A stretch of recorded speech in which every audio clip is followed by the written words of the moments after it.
Der Wein war ein Gedicht. Kartoffeln, Schälen, Möhrenschaben, erweist sich schon am weißen Laben. Ja, Prost. Na, wie ist er? Fisch beträufeln und gelassen, den roten Abseits atmen lassen. Tomatenviertel, Schoten waschen, na gut, noch einmal vom Weißen waschen. Das ist die Freizeit. Fischbett machen, Ofen wärmen, vom Okay zu roten schwärmen.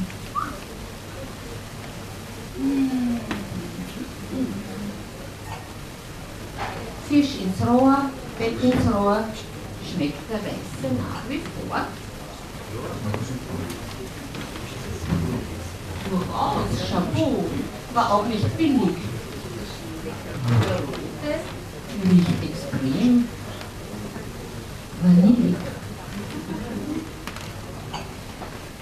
Geiter Zwang, Quatsch, zweiter Gang. Weißer bist ein guter Fang. Hühnchen waschen, wird dazu der rote Baschen, muss ich kosten.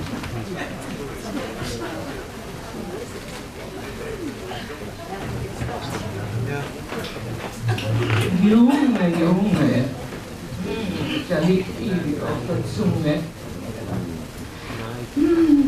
Tut mir leid, dagegen ist der Weiße Zweiter. Huhn muss raten, Rohr, Fisch vergessen, kommt mal vor, kann nichts machen, muss zum Müll. Der Rote mag man nicht Leid und Müll. Dummes Huhn.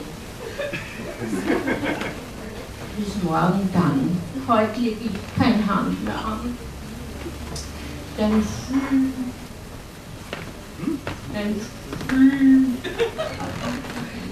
zartes Fleisch, wo fahr denn noch die Flasche gleich?